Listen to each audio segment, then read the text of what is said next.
नमस्कार दोस्तों। सहायक कुल सचिव परीक्षा की जो ऑब्जेक्शन के लिए जो लिंक है वो अब ओपन हो चुकी है। 2 दिन हो चुके हैं उसको, और अभी भी हमारे पास समय है कि हम उसमें 12 तारीख तक ऑब्जेक्शन लगा सकते हैं। ज्यादा क्वेश्चंस तो नहीं है, लेकिन कुछ क्वेश्चंस ऐसे हैं जिनमें ऑब्जेक्शन लगाया जा सकता है क्योंकि उनके आंसर कहीं ना कहीं भ्रामक हैं। तो मैं इस वीडियो में आपको बताऊंगा कि मतलब कौन से क्वेश्चंस के ऊपर आप ऑब्जेक्शन लगा सकते हैं, एक्चुअल क्या आंसर होना चाहिए और कहाँ उनमें गलतियां हैं, उन पे हम जो है वो बात करेंगे। तो चलिए शुरू करते हैं, देखते हैं कि क्या प्रश्न है जिन पे ऑब्जेक्शन लगाए जा सकते हैं। पहला जो क्वेश्चन है, इसमें भी कई बच्चों का था कि दोनों ऑप्शन हैं ग्राम विकास कार्यों में परिवर्तन एवं बदलाव प्रारंभ करना। लेकिन टेक्निकली इसका अगर आप ऑफिशियल वेबसाइट देखें तो उसमें 2 ऑब्जेक्ट्स हैं, एक में है गोल, ठीक है, और दूसरा है विजन। विजन वाले में जो लिखा हुआ है रूरल डेवलपमेंट प्रोसेस, ठीक है, यहाँ पर। तो उसने क्वेश्चन में जो है वो आपसे विजन नहीं पूछा है, एग्जैक्टली जो है वो प्राइमरी गोल पूछे हैं। तो उस हिसाब से इस क्वेश्चन में तो कोई ऑब्जेक्शन लगाने की बात बनती नहीं। जैसे बहुत सारे स्टूडेंट्स का कहना था, मुझे भी मैसेज आए थे कि इसमें तो ग्राम विकास कार्यों में परिवर्तनकारी बदलाव भी लिखा है, वेबसाइट के ऊपर लिखा है। बट आप ये देखें ना कि वो जो है वो अगर ये लिखा हुआ है by the vision of transformer जो है change in rural development process, ये विजन है उसका, यहाँ पर गोल नहीं है उसका। गोल ये लिखे हुए हैं और वो उन्हीं में से ये 3 गोल उसने उठाकर आपको वर्ड टू वर्ड जो है वो पूछ लिया टू स्टेट। ये देखिए ध्यान से, अगर आप पूरे 3 गोल इसी के अंदर से हैं। तो इसलिए पहले वाले में तो कुछ हम सोचें कि बनेगा तो वो नहीं बनेगा, मतलब वो बिल्कुल सही है। ग्राम विकास के कार्यों में परिवर्तन कारी बदलाव को प्रारंभ करना, ये बिल्कुल एग्जैक्ट जो है वो सही है। दूसरे क्वेश्चन की ओर जाते हैं। दूसरा, डिपार्टमेंट ऑफ टेक्नोलॉजी, इसमें भी कोई ऐसा है नहीं कि कोई ऑप्शन जो है बने, क्योंकि इन्होंने अबाउट अस से उठाया और ये अबाउट अस में तीनों चीजें जो है वो शुरू की जो है वो मिल रही। विज्ञान प्रौद्योगिकी संबंधी नीतियों का निर्माण करना, formation of policies, matter related to science advisory committees, ठीक है, और अगर कहा जाए फ्यूचरोलॉजी, ये तीनों आपको यहाँ पर दिख रहा होगा। ये फ्यूचरोलॉजी लिखा हुआ है यहाँ पर, अगर कहा जाए ये दोनों शुरू के ये लिखे हुए हैं। यानी इसी वेबसाइट का उन्होंने, इसलिए कई बार मैंने हमेशा कहा है आपसे कि कम से कम जो इंपॉर्टेंट वेबसाइट है उनके अबाउट अस वाला कॉलम जरूर देख के रहा करें। उसमें क्या होता है, बहुत सारे क्वेश्चन हमारे जो है तैयार हो जाते हैं। तीसरा, पंडित मदन मोहन मालवीय, तो इसमें कुछ बताने की जरूरत नहीं, ये तो बिल्कुल ही सिंपल सा प्रश्न था और ऑलमोस्ट जो है वो आपसे सबसे बन ही गया होगा यहाँ पर। तो ये दिख भी रहा है, Pandit Madan Mohan Malaviya national mission on teachers and training on 25 December 2014, है ना, ये तो बेसिक है। निम्नलिखित में से ये वाला भी क्वेश्चन बेसिक है, इंदौर में है नहीं और पूरे देश में कोई क्षेत्रीय कार्यालय है नहीं, तो पहला दूसरा हटा दो तो तीसरा चौथा हो जाते। तो इसमें भी कोई ऐसा क्वेश्चन नहीं था कि ऑब्जेक्शन लगाया जा सके यहाँ पर। स्वयं में भी कोई ऑब्जेक्शन वाली बात नहीं थी, सिंपल सी लॉजिक है, आपको दिख रहा है, ठीक है। एक्सेस, इक्वालिटी और क्वालिटी, ये तीन ही थे। ट्रांसपेरेंसी का कोई लॉजिक इसके अंदर जो है वो नहीं था। तो इसमें भी हम सोचें कि कोई ऑब्जेक्शन वाली स्थिति हो या ऑब्जेक्शन लगाने की कोई बात हो, तो ये भी इसके अंदर जो है वो नहीं है। ठीक है, अगले के ऊपर आ जाते हैं। यूनेस्को के स्तंभ, ये भी बिल्कुल सही है क्योंकि ये यूनेस्को की वेबसाइट के ऊपर डला हुआ है, आपको दिख रहा होगा जो मैं फोटो आपको दिखा रहा हूँ, ये यहाँ पर अगर कहा जाए तो इसमें यूनेस्को में जो है, एक सेकंड, यहाँ यूनेस्को में अपने को जो है वो ये स्तंभ यहाँ दिखाई दे रहे हैं, है ना, ये 4। तो इसमें तो कुछ है ही नहीं, ये भी बिल्कुल सही है। 56, 57 वाला खेल प्रशासन, ये मेरा गलत हो गया था जब मैंने फर्स्ट आंसर की बनाई थी। मुझे लगा था कि एनआईसी एग्जैक्टली क्या वेबसाइट से पूछा उसने, लेकिन उसने ओवरऑल ऐप और उससे पूछा, तो उस हिसाब से खेल प्रशासन सही है क्योंकि बाकी तीनों आपको यहाँ पर उसकी अबाउट उसमें दिख रहे हैं ना, स्वच्छ Bharat, my government, E hospital, ठीक है, फर्टिलाइजर डिस्ट्रीब्यूशन, ई कोर्ट यहाँ पर। तो ये उसने यहाँ से उठाया, मतलब इससे, और जो मैंने ये बताया ना, आप कम से कम 20 क्वेश्चन ऐसे हैं जो अबाउट अस से पूछे उन्होंने। तो ये वाला भी बिल्कुल सही है, इसमें कुछ नहीं है। इस वाले में भी 58 वाले में भी कुछ भी गलत नहीं है, यानी बेसिक 1 लाइन जो फैक्ट होता है वहां से उठा के उसने जो है वो पूछ लिया। 59 9 वाले रूसा, रूसा में भी ठीक है, ऑल ऑफ अबव जो है वो, क्योंकि रूसा की वेबसाइट पर लिखा ही हुआ है सभी कुछ यहाँ पर, ठीक है। राष्ट्रीय मूल्यांकन प्रत्यायन परिषद की वैधता 5 साल, ये भी बिल्कुल सही है। लोक सेवा आयोग, ये 315, इसमें कुछ बताने की जरूरत है ही नहीं, बेसिक है, सबको मालूम है कि इंडियन कॉन्स्टिट्यूशन का आर्टिकल 315 के तहत यूपीएससी और स्टेट पीएससी दोनों का ही गठन होता है, ठीक है। 1 नवंबर, यहाँ पर ये थोड़ा सा जो है वो बिल्कुल सही है, एग्जैक्टली इसमें भोपाल राज्य पूछा है ना, यहाँ पर मध्य भारत पूछता तो जो है वो उसका अलग हो जाता, मध्य भारत लोक सेवा आयोग अलग था, भोपाल राज्य के लिए सिविल सेवा तो संघ लोक सेवा, ये भी बिल्कुल जो है वो 62 का आंसर सही है। ये मेरा गलत है, मैंने जब बताया था तो मैंने एग्जैक्टली भोपाल नहीं देखा था, मैंने मध्य प्रदेश के हिसाब से वहां पर आंसर दिख रहा था, वहां पर आप याद देखिएगा इसका पहले वाला वीडियो, उसमें भी मैंने बताया भी है। ठीक है, बस यही होता है तनाव। पढ़ते समय अगर आपने जरा सा गलत पढ़ा या भोपाल राज्य की जगह आपने पूरा मध्य प्रदेश काउंट करने की बात कर ली तो आंसर हो जाता मध्य भारत। तो ये छोटी छोटी सी मिस्टेक्स जो है वो होती हैं, सभी के साथ होती है, ऐसा जो है कि किसी के साथ हो नहीं हो, ये तो बेसिक है। संविधान की 363 सिंपल सा है, आपको मालूम होगा कि जब हम कॉन्स्टिट्यूशन के पार्ट 12 में जाते हैं तो उसका नाम ही है फाइनेंस प्रॉपर्टी सूट, उसमें वाद दायर कर सकते। तो लिखा है 300 में भारत सरकार जो है उस भारत संघ के नाम से वाद ला सकेगी या उस पे वाद लाया जा सकेगा, और उसके खिलाफ केस जो है वो किया जा सकेगा। ठीक है, फिर संसदीय में विधायी नियंत्रण सबको मालूम है, क्वेश्चन आवर भी होता है, मोशंस यानी प्रस्ताव भी होते हैं, जैसे नो कॉन्फिडेंस मोशन है। ठीक है, क्वेश्चन आवर में जैसे स्टार्ट क्वेश्चन है, अनस्टार्ट क्वेश्चन है, शॉर्ट नोटिस क्वेश्चन है, हाफ एन आवर डिस्कशन है, ये सब विधायी नियंत्रण का साधन है। ये बेसिक ऑलमोस्ट किसी का गलत गया नहीं होगा। राज्य सूचना आयोग वाला ये भी, मतलब देखिए जिनमें ऑब्जेक्शन, मतलब जो तो सीधे सीधे सही है उनमें तो अपन क्या बात करें, जैसे 15(1) ये तो कॉमन ही है कि राज्य सूचना आयोग वाला, इसमें कुछ जो है वो गलत हुआ ही नहीं होगा किसी का। मध्य प्रदेश उच्च न्यायालय सूचना का अधिकार, इसमें कई बच्चे कह रहे थे कि हमने कहीं 2020 पढ़ा 2021 पढ़ा, पर टेक्निकली इसकी ओरिजिनल फाइल मैंने यहाँ लगा दी। ठीक है, मध्य प्रदेश उच्च न्यायालय सूचना का अधिकार नियम 2006 ये लिखा हुआ है कि सूचना के अधिकार अधिनियम 2005 की धारा 28 उपधारा के द्वारा 1 के द्वारा ये प्रावधान किया गया। तो ये भी बिल्कुल सही है। बहुत सारे बच्चों का इसमें मतलब ये तुक्का जिनने लगाया, मतलब देखिए ऐसा है कि एकदम कई चीजें ध्यान ही नहीं देती, जैसे बहुत सारे क्या, मैंने ही कभी जब पढ़ाते समय ये नहीं पढ़ाया कि सूचना के अधिकार नियम में उच्च न्यायालय वाला नियम पूछ ले, क्योंकि कौन दिमाग लगाएगा कि उच्च न्यायालय का नियम भी पूछेगा सूचना के, कोई भी नहीं लगाया। हाँ लॉजिकली आप लगाते, तो लॉजिकली मैंने हमेशा ये बताया है कि जब भी कोई एक्ट बनता है टेक्निकली जनरली उसके 1 साल के अंदर ही उसका कोई नियम सरकार बना देती है, कि उस एक्ट का इम्प्लीमेंटेशन जो है वो अगर कहा जाए कैसे किया जाएगा, क्या जो है वो प्रक्रिया उसकी होगी, उसके लिए सरकार जो है वो नियम बना देती है। नियम जो है वो 2006 से हम अगर अंदाज से भी जाते तो हम ये बात जो है वो मतलब अगर कहा जाए आंसर तक जो है वो पहुंच सकते, तो उसमें कोई बहुत ज्यादा ऐसा मतलब स्ट्रेस वाला वो प्रश्न नहीं था। सीएम हेल्पलाइन, वही मैंने जो कहा अबाउट अस, एक ही अबाउट अस से कंटिन्यू दो क्वेश्चन, 67 31 जुलाई वाला, और लोक सेवा ये लिखा हुआ है उसका कि सुशासन की स्थापना राज्य शासन की सर्वोच्च प्राथमिकता है। सीएम हेल्पलाइन का प्रारंभ 31 जुलाई 2014 को लोक सेवा प्रबंध जो है वो प्रबंधन विभाग के अंतर्गत किया गया। एक ही वर्ड से दो क्वेश्चन उसने उठा लिए। इससे आज से आपको एक नई चीज जो सीखने को मिली वो ये मिली कि हमेशा आप कोशिश करिएगा कि जितनी गवर्नमेंट की वेबसाइट है उनके अबाउट अस को अच्छे से पढ़ने की आदत डालिए, लिखिए भली मत, लेकिन खाली टाइम में बैठे हो तो चलो आज फलानी वेबसाइट देख लेता हूँ गवर्नमेंट की, उसका अबाउट अस पढ़ लेता हूँ उसमें क्या लिखा हुआ। उससे क्या होगा, कम से कम हमारे कुछ, जैसे अब यही यही अगर केवल वेबसाइट अगर पढ़ी होती तो एक दो क्वेश्चन सीधे सीधे जो है वो आपके पंच हो रहे। तो अबाउट अस की एक जो है वो अगर हम आदत बना लें तो उसका जो है वो फायदा हमको जो है वो सीधे सीधे जो है वो मिल जाता है, उसमें कोई बात नहीं। फिर उसके बाद 69, तो 69 में भी कुछ बताने की जरूरत नहीं, ए है, सीधा सीधा क्वेश्चन है, उसमें कुछ बताने की जरूरत। 70 वाले में भी सीधा सीधा क्वेश्चन दिया हुआ है, यानी इनके लिए अपन सोचें कि कोई ऑब्जेक्शन जैसी स्थिति हो तो वो नहीं। एक विश्वविद्यालय में किसी संकाय के अध्यक्ष का कार्य, अब ये जो प्रश्न है ना एक्चुअली ये कभी जो है वो अगर कहा जाए मिला ही नहीं कहीं। मैंने ऑर्डिनेंस में भी चेक कर लिया और मैंने अध्यादेश जो है मतलब अध्यादेश में भी चेक कर लिया, परिनियम भी पढ़ लिए, पूरे देख लिए, मुझे कहीं नहीं लिखा मिला, तो अब उनका ही मानक मानना पड़ेगा, शिक्षण शोध और मानकों का संधारण, उसको अपन क्या बोले यहाँ। ठीक है, मध्य प्रदेश विश्वविद्यालय अधिनियम 1973 के 22 के प्रावधान, ये तो ऊपर ही जब आप उस एक्ट को पढ़ोगे तो सबसे ऊपर ही संगठन और प्रशासन जो है वो लिखा हुआ है। तीसरा है मध्य प्रदेश विश्वविद्यालय संशोधन आयन 2022 के अनुसार शंकर शाह विश्वविद्यालय के अंतर्गत प्रादेशिक क्षेत्राधिकार में कौन से राजस्व जिले आते हैं। यहां थोड़ा सा इसका आंसर इन्होंने उपयुक्त में से कोई नहीं लगाया। अब यहां ध्यान से समझें कि जैसे अगर अपन देखें, मैंने जो बताया था वो बताया था छिंदवाड़ा सिवनी बैतूल, तो इसकी देखिए ऑफिशियल वेबसाइट ये लगी हुई है।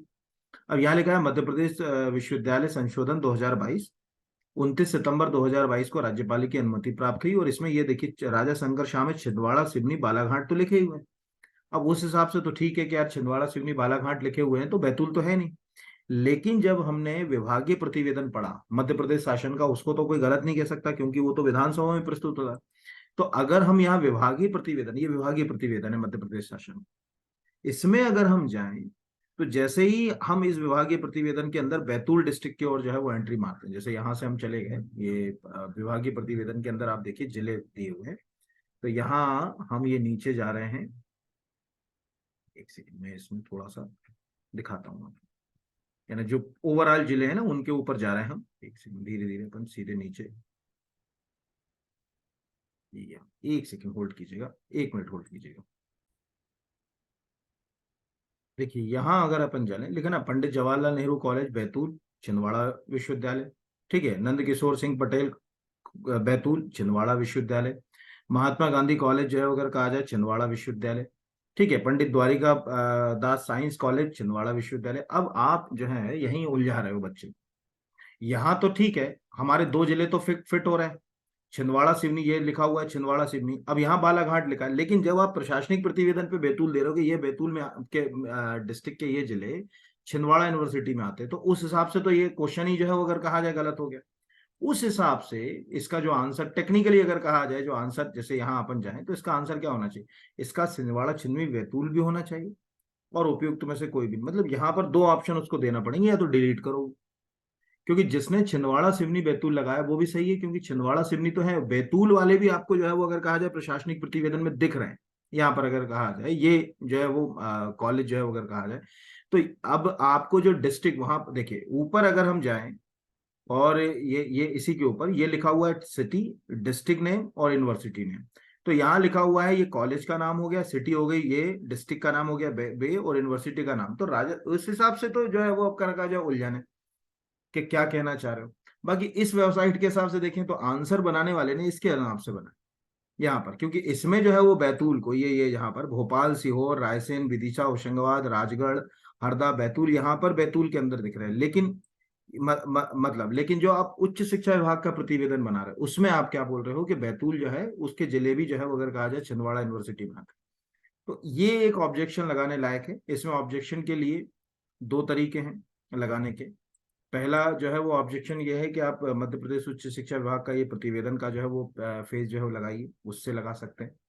या दूसरा मतलब यही एक तरीका है जो मुझे लगता है कि लगा सकते हैं ना। फिर आता है राज्य विश्वविद्यालय की किसी स्थायी योग्य संकाय सदस्य को शोध पर्यवेक्षक। अब ये मैंने पूरे परिनियम पढ़ लिए, अध्यादेश पढ़ लिए, एग्जैक्टली मुझे कहीं स्पष्ट नहीं लिखा मिला कि शोध पर्यवेक्षक, लेकिन जब मैं जो है इंदिरा गांधी ट्राइबल यूनिवर्सिटी की, हालांकि वो राज्य विश्वविद्यालय नहीं, वो केंद्रीय विश्वविद्यालय, लेकिन जब मैं वहां गया और वहां मैंने अध्ययन बोर्ड मुझे मिला, तो अध्ययन बोर्ड को मैं पढ़ रहा था, तो उसमें लिखा था कि अनुसंधान पर्यवेक्षकों की नियुक्ति, ये अध्ययन बोर्ड। फिर मैंने अपने अध्ययन बोर्ड को देखा, तो अपने अध्ययन बोर्ड में तो कुछ नहीं। इस प्रकार टेक्निकली अगर कहा जाए कि या तो हमें ये पता चले कि वो कौन सा सोर्स है उससे ये आया, या अगर यहाँ पर अगर कहा जाए ये अध्ययन बोर्ड लिखा हुआ है तो यहाँ पर भी अध्ययन बोर्ड होना चाहिए था, ठीक है। यहाँ पर अगर कहा है बोर्ड ऑफ स्टडीज, जो है नहीं, तो इस प्रकार से 74 का जो एकेडमिक काउंसिल लगा रहे, तो एकेडमिक काउंसिल के फंक्शन में तो कहीं भी नहीं लिखा हुआ। जब हम परिनियम पर जाएं और उसमें जो है वो हम अकादमिक परिषद के जो है वो अगर कहा जाए फंक्शंस को देखें, उसमें कहीं भी ये स्पष्ट नहीं है। तो ये क्वेश्चन भी जो है वो उलझा हुआ है यहाँ पर। इस पे भी ऑब्जेक्शन जो है वो लगाया जा सकता है। इसमें ये इंदिरा गांधी आप खुद मत करिए, इंदिरा गांधी ट्राइबल यूनिवर्सिटी का टाइप कीजिए, Indira Gandhi tribal university PDF, उसके अध्ययन बोर्ड का ये लगा दीजिए कि वहां अध्ययन बोर्ड में लिखा है। तो राज्य विश्व, हालांकि वो प्रॉब्लम यही है कि वो स्टेट यूनिवर्सिटी नहीं है, सेंट्रल यूनिवर्सिटी है, बट चूंकि स्टेट यूनिवर्सिटी के कहीं की कोई ऐसा प्रोविजन दिख ही नहीं रहा है, तो फिर कैसे अपन जाएंगे। तो ये एक उलझन है यहाँ पर कि कुछ क्वेश्चन तो कहाँ से उठाए वो खुद ही नहीं जानते कि क्या करा उन्होंने। फिर 75 वाले में जैसे अगर कहा जाए कि निम्नलिखित में से किसमें जो है अगर कहा जाए नियुक्त नहीं होगा, तो इसका आंसर डी है। यहाँ पर ये तो थोड़ा सा गलती से लिखा गया है ना, आंसर डी ही होगा, संबंधित विश्वविद्यालय के रजिस्ट्रार। अगला क्वेश्चन है मध्य प्रदेश विश्वविद्यालय सेवा भर्ती नियम, विज्ञापित SC ST के उम्मीदवारों को संयुक्त रूप से आरक्षण की अधिकतम सीमा लागू हो सकती है। ये भी क्वेश्चन गलत है, इसमें भी ऑब्जेक्शन जाएगा, क्योंकि ये 45 बोल रहा है और जो है वो निश्चित नहीं यहाँ पर। अब ये क्वेश्चन गलत क्यों है ये समझ लेते हैं।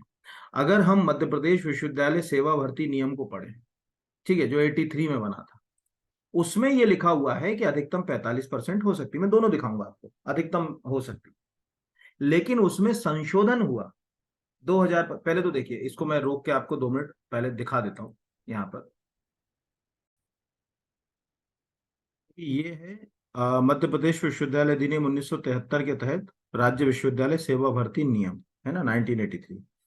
अब इसमें अगर मैं सेक्शन 11 में जाऊं, यहाँ पर जो उसने प्रश्न उठाया है, जहां से उठाया वो मैं बता रहा हूँ, ये कि सीधी भर्ती के लिए जो नियम है यहाँ लिखा हुआ है, तो इसमें सीधी भर्ती के नियम में ये यहाँ एक वर्ड उन्होंने प्रयोग किया है यहाँ, कि ये यहाँ पर कि परंतु अनुसूचित जाति अनुसूचित जनजाति के अभ्यर्थियों के लिए अनारक्षित रिक्तियों की कुल संख्या कभी भी कुल विज्ञापित की गई रिक्तियों के 45% से अधिक नहीं होगी, है ना। जो आपका क्वेश्चन जो पूछा गया था वो था कि 45, यानी आंसर ये हो गया। लेकिन अब ये है 83 का जो हमको दिख रहा है। अब इसमें क्या हुआ कि ये संशोधन हो गया यहाँ, ये आपको दिख रहा होगा ये कि 2015 में जो है वो संशोधन किया गया। और संशोधन के द्वारा अगर आप ध्यान से देखो, ये लिखा हुआ है कि नियम 11 के स्थान पर, जो 83 का था, नियम 11 के स्थान पर निम्नलिखित नियम स्थापित किए जाते हैं। तो निम्नलिखित नियम में अब जो नए नियम है उसमें लिखा हुआ है कि उपलब्ध स्थानों में 16%, 20%, 14% स्थान क्रम से उन अभ्यर्थियों के लिए आरक्षित होंगे जो अनुसूचित जाति जनजाति अन्य पिछड़ा वर्ग से होंगे। ये यहाँ पर अगर कहा जाए, ये 12, ये यहाँ पर ये नियम पूरा के पूरा यहाँ तक आ गया। और इसमें आप कहीं भी देखोगे तो ये 16, 20, इसमें कहीं वो 45% वाला जो है वो क्लॉज जो है वो कहीं नहीं। यहाँ पर आप ध्यान से देखो कि कहीं भी आपको 45% का जो है क्लॉज, है ना, अभी आपको खुद दिख रहा है। ना, आप सोचो ना, हम इसको 8 साल पुराना है, तो अभी आप सोचो कि हम उसको याद करें उसको याद करें, तो कैसे ये कंफ्यूजन क्रिएट करेगा ना। तो जब लिखा हुआ है कि नियम 11 के स्थान पर निम्नलिखित नियम स्थापित किया जाता है, ये अभी का है 2015 का, ये आप लगा सकते हो कि 2015 में मध्य प्रदेश विश्वविद्यालय सेवा जो है वो नियम 1983 में संशोधन हो चुका है। और संशोधन के द्वारा जो पुराना नियम था, ये जो एक सेकंड कहाँ चला गया, ये पुराना जो नियम था, ये यहाँ पर, ये जो पुराना नियम है इसको क्या किया गया है, संशोधित कर दिया गया 11 नंबर वाला खासकर। तो अभी मैंने आपको ये 11 ही नंबर वाला दिखा है, ये सीधी भर्ती के प्रोविजन 11 जो था, 11 में 6वें नंबर के ऊपर जा रहे हैं, तो यहाँ पे लिखा था कि 45% से अधिक नहीं हो सकते। तो अब इसके आधार पर भी इसके ऊपर जो है वो आप ऑब्जेक्शन जो है वो लगा सकते हो कि वर्तमान वाले में कहीं जो है वो अगर कहा जाए, ये बात स्पष्ट नहीं है कि जो है वो क्या बोलते हैं कि 45% जो है वो होना चाहिए। ये आ गई बात समझ में। इसके लिए कुछ भी नहीं है, इसमें नीचे मैं लिंक दे दूंगा इसकी, ये सेवा भर्ती नियम की, जस्ट इसके नीचे। और चाहे तो आप खुद भी इसको डाउनलोड कर सकते हैं, इसमें कोई बहुत बड़ा इशू नहीं है, इसी को क्रॉप करके आप लगा दीजिएगा कि ये नियम हुआ और वर्तमान में 16%, 20% और 14%, यानी अनुसूचित जाति अनुसूचित जनजाति और अन्य पिछड़ा वर्ग होगा। और ये दूसरा जो है वो अगर कहा जाए कि अन्य पिछड़ा वर्ग से संबंधित लिखा, और बाकी जो भी लिखे हुए हैं उसमें भी कहीं स्पष्ट जो है वो 45% वाला जो है प्रोविजन उसके अंदर नहीं। ठीक है, चलिए अगले के ऊपर बैठते हैं। अब अगला क्वेश्चन जो है वो एक से, यानी ये तो आपको समझ पड़ गया कि ये, इसलिए मैंने ये नियम यहाँ लगा भी दिया यहाँ पर। फिर मध्य प्रदेश राज्य विश्वविद्यालय सेवा 83 SC ST के लिए, तो ये तो खैर किसी का गलत हुआ ही नहीं होगा, क्योंकि संविधान के आर्टिकल 366 को हम जो है वो डेफिनेशन से जोड़ते हैं, संविधान से संबंधित जो है परिभाषाएं यहाँ दी गई हैं, तो वो ऑलमोस्ट सबका जो है वो सही गया होगा। ये अकादमिक परिषद की बैठक है, ये भी बिल्कुल सही है। कई बच्चे कह रहे थे कि हमने 10 संशोधन में पढ़ा, मेरे पास तो जो एक्ट है उसमें तो 12 ही लिखा हुआ है, तो मैंने वही एक्ट की जो कॉपी, और जो वेबसाइट्स के ऊपर अभी जो मध्य प्रदेश की जितने भी यूनिवर्सिटीज की वेबसाइट है उनके ऊपर जो डला हुआ है उस पर ये डला हुआ, तो इसको तो ये बिल्कुल सही है, इसमें कोई बात ही नहीं है। वार्षिक प्रतिवेदन वाला ये भी है जो है वो 79 वाला जो है वो सही है, ऊपर वाले की गलती से लग गया, लेकिन कार्यकारी परिषद से ही होगा यहाँ पर, है ना। दूसरा, निजी विश्वविद्यालय के वाइस चांसलर, ये वाला भी बिल्कुल सही है, इसमें कोई गलत नहीं है, क्योंकि यहाँ 2 की जगह कितना आ जाएगा, 1 आ जाएगा। ये लिखा हुआ था, chairman shall appoint one of the member of the selection committee as a chairman. तो यहाँ पर 83 वाले में वो 1 आ गया, मतलब ये तो खुद ऑफिशियली वो जो वेबसाइट डली हुई है उसी के ऊपर जो है वो लिखा हुआ, उसी से हमने जो है वो इसको जो है वो उठा लिया। तो इसमें जो है वो इसको कहें कि कोई गलत है, तो कोई गलत इसके अंदर जो है वो नहीं है, ये भी बिल्कुल सही है। ठीक है, अगले के ऊपर मतलब यहाँ तक ये कोई, मुझे नहीं लगता कि इतने में कोई जो है वो गलत होगा किसी का। अगला वर्ल्ड बैंक वाला, ये भी सही है। Madhya Pradesh society registration act 1973, ये भी सही है। भारतीय कृषि संस्थानों में प्रत्यायन किस परिषद या बोर्ड द्वारा जो है वो किया जाता है। ठीक है, ये क्वेश्चन जो है वो थोड़ा सा उलझा हुआ है, क्योंकि यहाँ पर जो क्वेश्चन है ध्यान समझिएगा। अब वो क्या बोल रहा है, एक तो वो सिंपल सा एक ही बात बोल रहा है, एक्रीडेशन बोर्ड। ठीक है, यहाँ पर अगर कहा जाए, अब वहां क्या लिखा हुआ है देखिए, ये ऑफिशियल जो है वेबसाइट है आईसीआर की, जिसमें लिखा हुआ है the accreditation board of Indian council of agriculture research was establish in year 1996। ये बिल्कुल सही है, एक्रेडिटेशन बोर्ड ही बोलते थे उसको तो। And renamed the national agriculture, ठीक है, एजुकेशन एक्रेडिटेशन बोर्ड। यानी आज अब उसको क्या बोला जाता है, और कब से, 2017, यानी 5 साल पहले उसका नाम बदल गया, तो आप पुराना नाम कैसे, स्टूडेंट कैसे याद रखेगा कि एक्रेडिटेशन बोर्ड ही बोलते हैं आज भी उसको। आज तो नाम ही नहीं है ना। आज अगर कहा जाए, जैसे अगर कहा जाए, ये प्रश्न वैसा है कि कोई पूछे कि 2018 में भारत में योजना का निर्णय किसके द्वारा दिया गया, और उसमें कहते हैं कि योजना आयोग के लिए दिया गया, तो योजना आयोग को कैसे ही मान लोगे, क्योंकि 15 में ही योजना आयोग खत्म हो गया, अब तो नीति आयोग है ना उसकी जगह। तो यहाँ वो बड़े अक्षर में लिखा है कि ये जो है यानी and renamed national agriculture education accreditation board, NAEAB, the board is 2017। तो 2017 से यहाँ पर अगर कहा जाए कि ये इस नाम से काम कर रहा है, तो इस आधार पर भी आप लगा सकते हो कि आज कोई एक्रेडिटेशन बोर्ड नाम का कोई बोर्ड नहीं है इस नाम का, और इस नाम से आप सर्च करोगे तो कहीं कुछ जो है वो आपको मिलेगा भी नहीं। ठीक है, ये केवल और केवल जो है वो अगर कहा जाए नेशनल जो है वो मतलब इसका जो नया नाम हो गया वो आप लिख देना कि नेशनल एग्रीकल्चर एजुकेशन एक्रेडिटेशन। क्योंकि ज्यादातर बच्चे इसमें कंफ्यूजन हो गया उनको कि यार खाली एक्रेडिटेशन बोर्ड लिखा हुआ है, तो उन्होंने बेचारों ने लगाया नहीं। हम तो उनको बिल्कुल सही कहते हैं कि वो उनकी भावनाओं उसे वो ज्यादातर ने, देखो इस क्लास में जितने होंगे वो ये मानेंगे कि ज्यादातर ने या तो बी लगाया होगा, नेशनल एक्रेडिटेशन बोर्ड, या जो है वो अगर कहा जाए कि सी लगाया होगा, नेशनल, ठीक है, असेसमेंट एंड एक्रेडिटेशन जो है वो काउंसिल, यही लगा होगा। तो यहाँ पर अगर कहा जाए कि इसमें से नेशनल एग्रीकल्चर एजुकेशन को हटा दे तो नेशनल एक्रेडिटेशन बोर्ड तो यहाँ भी है। ठीक है, तो वो बी वाले का भी जो सही होना चाहिए। तो अब जब नाम बदल गया है तो फिर आप पुराना कैसे ले रहे हो, और वो भी जो है 7 साल पुराना नाम आप यूज कर रहे हो।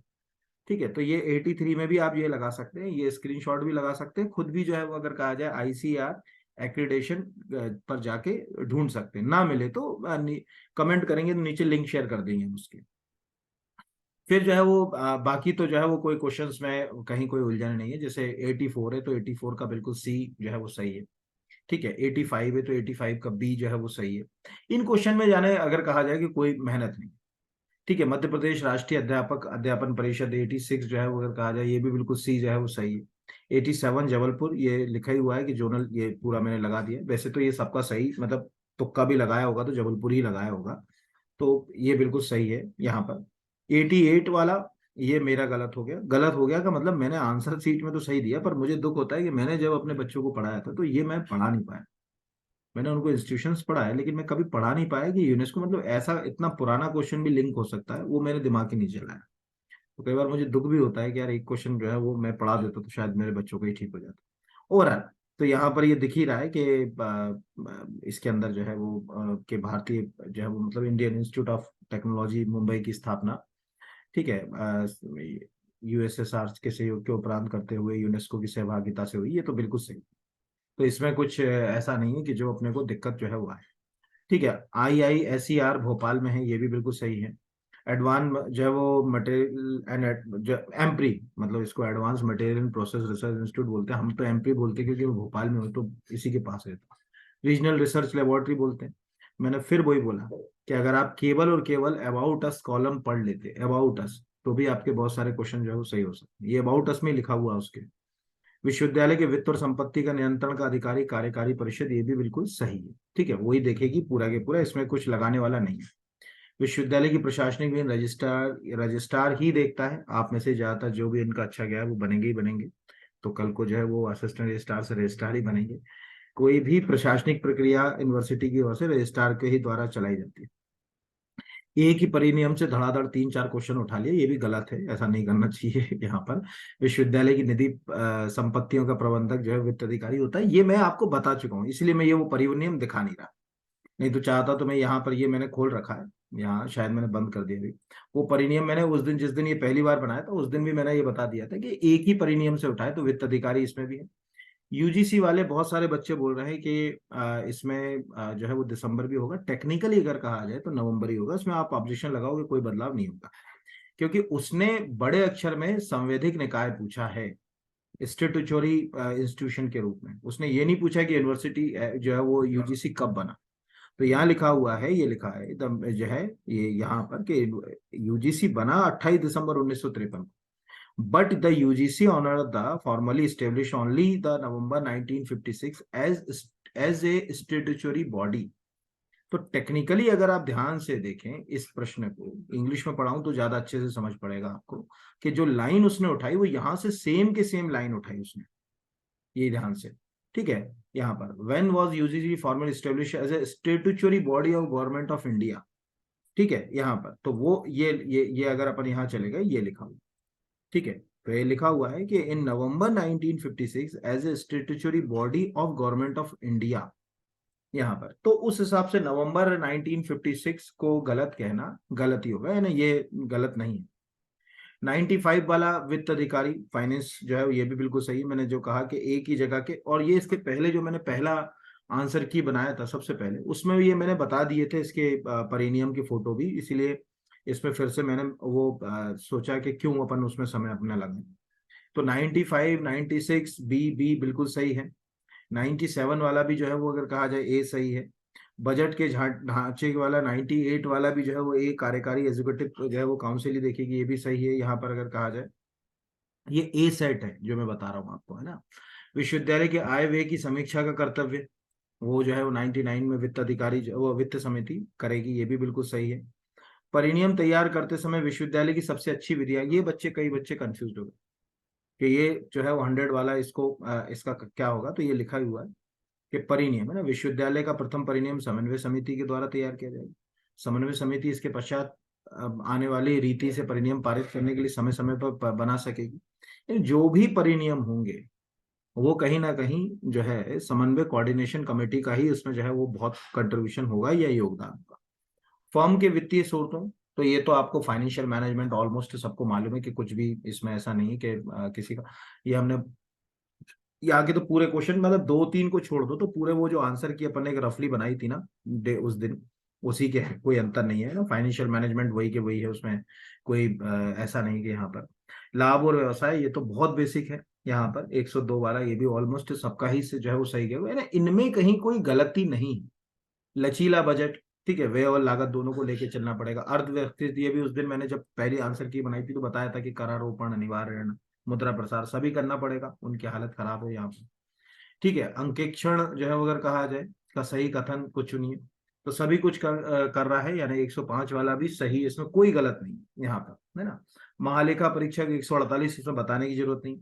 107 वाला ऑलमोस्ट किसी का गलत गया नहीं होगा, क्योंकि जिनके भी आपने जिस भी एकेडमी का नोट लिया होगा सबने ऑलमोस्ट 1976 बताया है। और ऐसे भी सबका जो है अगर कहा जाए ये क्वेश्चन तैयार होगा ही होगा कि उसको ऑडिट के जो अकाउंट्स के जो उसके दायित्व थे उससे मुक्त कर दिया गया था, ठीक है, सीएजी को। ये भी बिल्कुल 108 वाला, 109 वाला। अब 109 से कहानी में जो है वो उलझन, ये ध्यान समझिएगा, इसमें उनकी उलझने समझिए क्या। मध्य प्रदेश भंडार क्रय नियम, अब आपने ये भी नहीं लिखा कि मध्य प्रदेश भंडार क्रय नियम 2015 के 2000, ठीक है, 22 यथा संशोधित। अगर हम 2015 के हिसाब से देखें तो 2015 में तो ये है ही नहीं, ठीक है। यहाँ पर फिर भी ऑलमोस्ट सबका सही गया होगा, क्योंकि जो है वो अगर कहा जाए उसमें बड़े अक्षर में लिखा हुआ है कि मतलब ये कि मध्य प्रदेश हस्तशिल्प कारीगरों को उत्पादित सामग्रियों को क्रय विक्रय किया गया, इन पर लागू नहीं होगा। ये अभी 2022 का यथा संशोधन, एक आपने 2022 का ले लिया। मतलब आपका दिमाग देखिए, आप जो पेपर सेटर है उसको इतना तो दिमाग लगाना था ना कि एक आप 2015 का एक्ट उठा रहे, एक 22 का उठा रहे, दोनों एक्टों को आप क्लैश कर रहे हैं।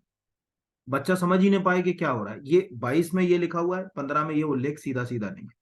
अब नीचे जो अगर कहा जाए अगला क्वेश्चन है मध्य प्रदेश भंडार क्रय नियम के अंतर्गत सीमित निविदा पद्धति को, ठीक है। यहां पर अगर कहा जाए तो 2015 में सीमित निविदा थी, 2015 के अंदर ये लिखा हुआ है सीमित निविदा में जो है वो अगर कहा जाए यहाँ पर ये पूरा के पूरा सीमित निविदा के लिए जहां पर लिखा उस हिसाब से 5 लाख का था।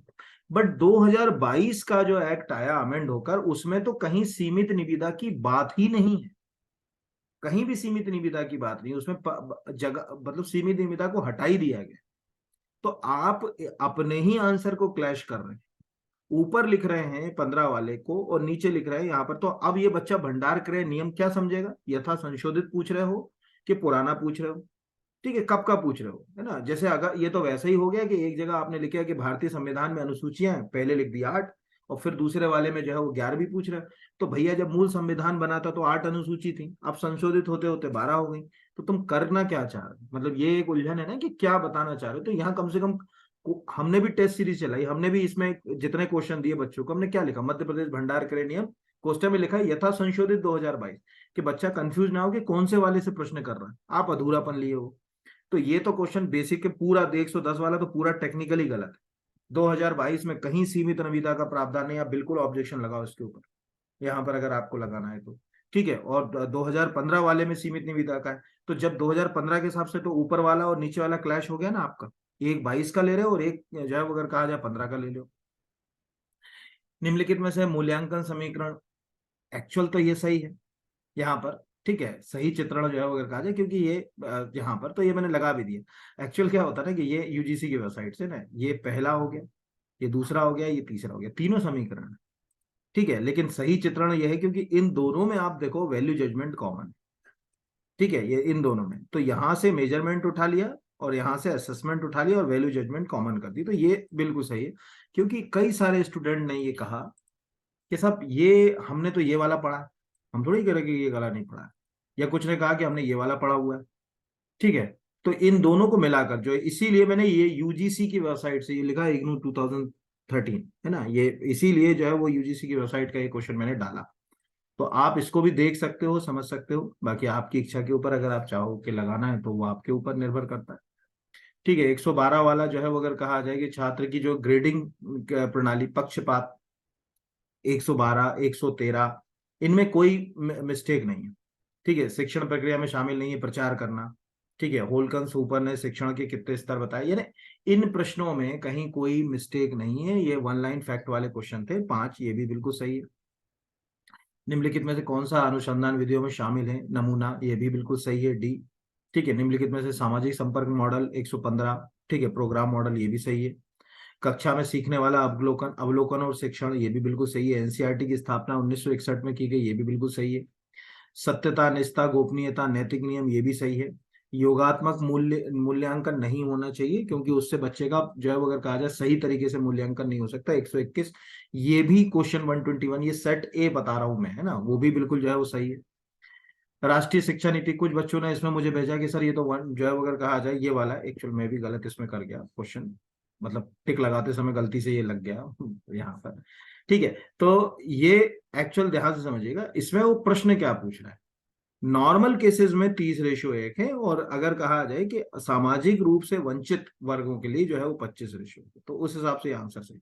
क्योंकि 2-3 बच्चों ने मुझे मैसेज किया था कि सर हमने तो इसको जो है 30:1 जो है वो पढ़ा, ठीक है, वो गलत थोड़ी है, लेकिन वो पूछ क्या रहा है, सामाजिक आर्थिक रूप से वंचित, वो यही के पूछ रहा है यहाँ पर, सामाजिक आर्थिक रूप से वंचित वर्गों के लिए तो कम स्टूडेंट पे एक टीचर की जो है जरूरत पड़ेगी। तो 122 वाला भी जो है वो बिल्कुल सही है, उसको अपन गलत जो है वो नहीं कह सकते 122 को। 123 बाण भट्ट की, ये तो बेसिक है, आपने न्यू एजुकेशन पॉलिसी देखी होगी, ठीक है। कार्यक्रम में सही प्रारूप नहीं है, 4 वर्षीय, ये भी बिल्कुल सही है यहाँ पर। मतलब 124, मतलब ये बेसिक है, जैसे लिखा है न्यू एजुकेशन पॉलिसी के अनुसार निम्नलिखित में से कौन सा पोस्ट ग्रेजुएट कार्यक्रम का सही प्रारूप नहीं है, ये लगाया हुआ है यहाँ पर कि कौन कौन सा ले सकते हो आप, है ना। तो यहाँ पर आपको ये चारों दिख रहे हैं, 2 वर्षीय ले सकते हो, 1 वर्षीय ले सकते हो, 5 वर्षीय ले सकते हो, ये लिखा हुआ है यहाँ। क्या आप जो है 3 साल का पूरा होने के बाद 2 वर्षीय ले सकते हो, 4 साल का पूरा होने के बाद जो है वो अगर कहा जाए 1 वर्षीय ले सकते हो, या 5 वर्ष का ले सकते हो, ठीक है। तो उस हिसाब से ये 125 वाला भी बिल्कुल जो है वो सही है। हालांकि बाल के खाल क्वेश्चन पूछे, अच्छे क्वेश्चन पूछ रहा था उनको, न्यू एजुकेशन पॉलिसी के ऑब्जेक्ट्स किस तरह से काम करेगी, यानी अवेयरनेस वाले क्वेश्चन पूछना था, मतलब अंदर चले गए आप, कुछ भी बेतुके से क्वेश्चन जो है वो उठा उठा के ला के पूछे यहाँ पर।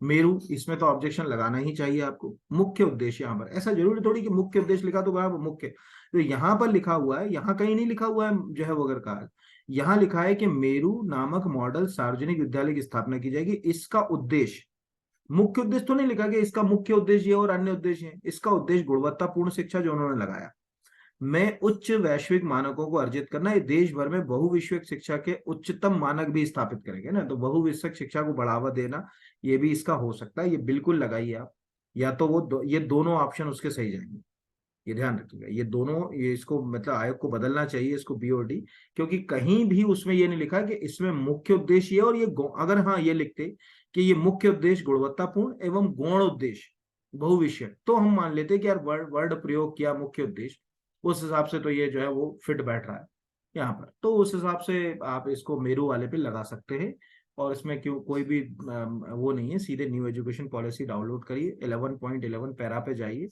और इसकी क्लिप लगा दीजिए और दोनों के बीच में ये बोल्ड कर दीजिए कि ये भी लिखा है, ये भी लिखा है, और कहीं मुख्य उद्देश्य वर्ड प्रयोग नहीं किया गया। ये 5 से 10 वर्ष में होगा। यहाँ पर एनईपी में विषय विशेष से 4 वर्षीय स्नातक डिग्री प्राप्त करने वाले विद्यार्थियों के लिए बीएड। इसमें भी कई बच्चों ने मुझे कहा कि ये गलत होगा, नहीं ये भी सही है, 1 वर्षीय बिल्कुल सही। ज्यादा क्वेश्चंस में डाउट नहीं है, आप सोचोगे बहुत ज्यादा में डाउट हो तो नहीं यहाँ पर। ठीक है, तो 127 वाले में भी, मतलब सॉरी 128 वाले में भी जो है वो अगर कहा जाए ये 1 वर्षीय, ये लिखा हुआ है यहाँ। ठीक है, ये अगर आप इसको पढ़ेंगे कि 4 वर्षीय, 2 वर्षीय, 1 वर्षीय पाठ्यक्रम को उत्कृष्ट, यहाँ पर ये पूरा आप इसको पढ़ लेंगे तो इसमें से आपको मिल जाएगा। ठीक है, फिर 129 वाला ये भी बिल्कुल सही है, इसमें कोई मतलब ऑब्जेक्शन की बात नहीं है या समझाने की बात नहीं। नेशनल टेस्टिंग एजेंसी ऑलमोस्ट जो है वो अगर कहा जाए सबका सही होगा, 130, ये सभी को मालूम है, नीट वगैरह के एग्जाम वही करा रहा है यहाँ पर। ये वाला भी सही है।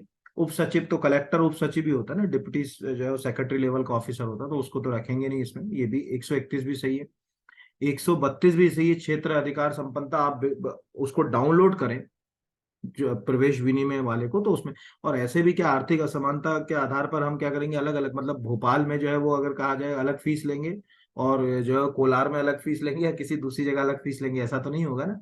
तो ये वाला भी सही है। 133 भी कुलाधिपति वाला भी बिल्कुल सही है। 100 मतलब इसमें भी कोई जो है वो गलत नहीं है कि कुछ जो है वो कहा जाए। ठीक है, शासी निकाय, ठीक है, राज्यपाल, मतलब ये पूरे क्वेश्चंस में आप सोचो कि कहीं कोई डाउट हो तो नहीं। राज्य मानव अधिकार आयोग की नियुक्ति कौन करेगा, ये सही ही गए होंगे सबके, इसमें कहीं किसी का जो है वो 70 वर्ष वाला ये भी सही गया। आयुक्त जनजातीय विकास ये भी जो है वो सही गया होगा। ठीक है, अल्पसंख्यक आयोग का कोई मतलब अगर कहा जाए सदस्य किसको जो है वो रेजिग्नेशन देगा, तो राज्य सरकार को देगा। कितने समय के लिए जो है वो अपॉइंट होगा, तो वो जो है वो 3 वर्ष के लिए अपॉइंट होगा। इंदिरा साहनी वाला ये भी सही है। इसके बाद ये वाले तो ऑलमोस्ट सब सही है, तो उसमें कुछ बताने की जरूरत है नहीं, क्या आप कुछ लगाए।